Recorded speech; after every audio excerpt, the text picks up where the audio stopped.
is the elbow exam. However, we'll start by examining the neck and then the radius and then the wrist.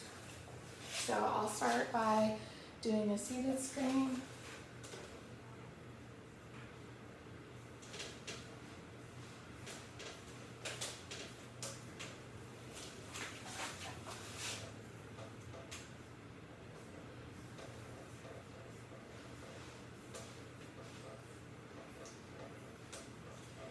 He's restricted up here in the cervical area on the right side.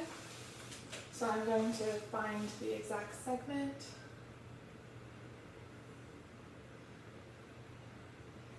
Go ahead and touch your chin to your chest. And then come back up. And then back to neutral.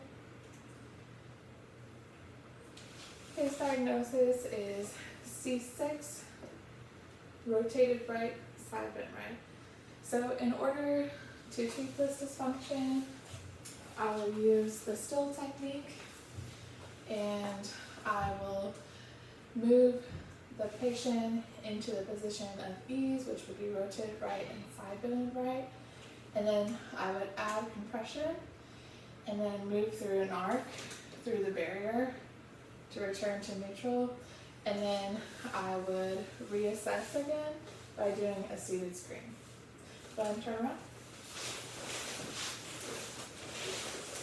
And in order to explain styles to the patient, I would say that I'm going to move your head in the position that it likes to go, and then I will add compression on your head, and then I will move your neck through the plane that it's restricted in.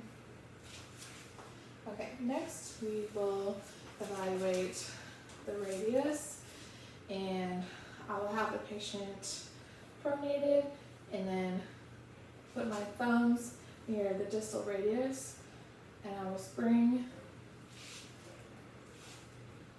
and then have him supinate and then spring both hands.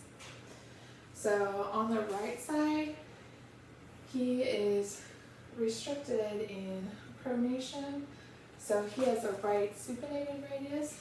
In order to treat this, I would move his arm into pronation until he reaches the feather edge of the barrier, have him push back against my resistance for 3 to 5 seconds, and then repeat this 3 to 5 times. And then in order to explain this to the patient, I would say I'm going to move your arm to where your palms are facing down until I feel a resistance, and then I'll have you move back or try to flip your palms over against my force. And we'll do this for 3 to 5 seconds and repeat 3 times. And then in order to reassess, I will grab both wrists again with my thumbs at the distal radius and spring. And I'm looking for less restriction in pronation so that the wrists can move freely. And then finally, we'll assess both flexion and extension of the wrists. We'll start by grabbing both hands and trying to flex his wrists and then extend both wrists. And again, he is restricted in flexion of the right wrist, so he has a right extended wrist. In order to treat this, I would move his right wrist into flexion into the feather edge of the barrier and have him push back against my force, meeting my force for 3 to 5 seconds, and we will repeat this 3 to 5 times.